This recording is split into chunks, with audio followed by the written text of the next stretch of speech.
Lentz has become a master of modern compositional tools, tape recorders, digital delays, vocoders, and computer-assisted multi-channel mixing.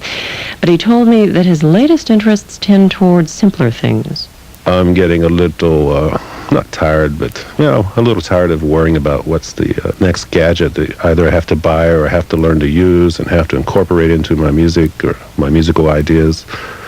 I think the technology has been good in the sense that it's taught me a new way to look at music and sound. Now I can take those same ways and go back to a simple solo voice piece or a simple recorder piece and still use the elements of that technology, such as a digital delay in a voice does a certain thing. It makes every phoneme or every word return on a certain rate.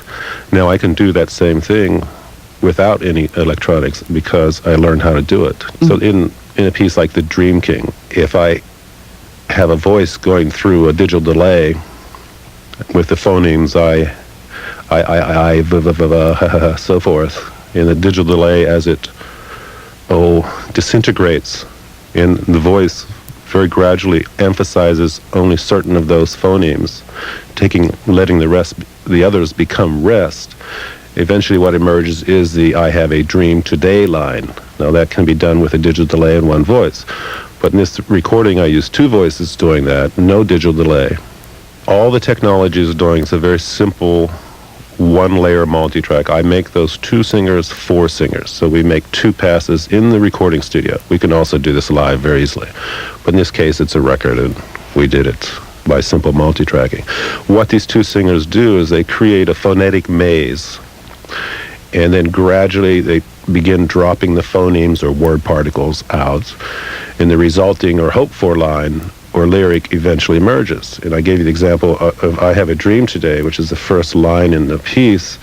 One singer is going I, v, with those phonemes, for instance, and then the other voice at the same time is going ha, ha, ha, ha, You put those two together, they are the phonemes that make up "I have a" or "I have a," and so forth. It continues like that, and very gradually each voice is replacing those phonemes with rest.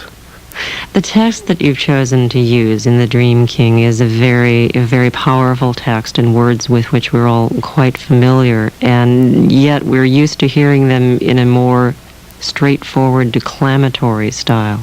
As you were approaching these words and deciding how to set them to music, what were your considerations?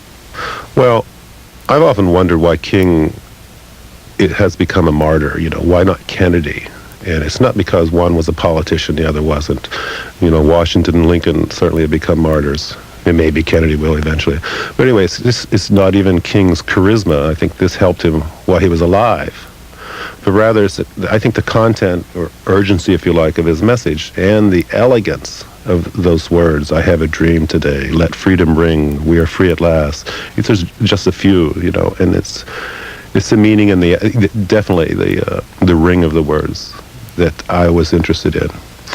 And I wanted this message placed in a positive kind of upbeat musical landscape, because in a piece is not a requiem, but if you like, an affirmation of King's hope in his message to us. What in particular should we listen for very carefully in this music? Well, other than the field of sound it creates with the one keyboard player and the two voices, I would definitely listen for the words and how they do emerge, and whether or not you think they work in the context. And should I read the words? Please do. Yeah, I think they're important. "I have a dream today. I've been to the mountaintop. I've looked over and seen the promised land. Let us rise up tonight. I have a dream today. We are free at last. Mine eyes have seen the glory of the coming of the Lord. We must, or we will, stand firm and cling to hope. Let freedom ring, let freedom ring. We are free at last. Thank God we are free at last."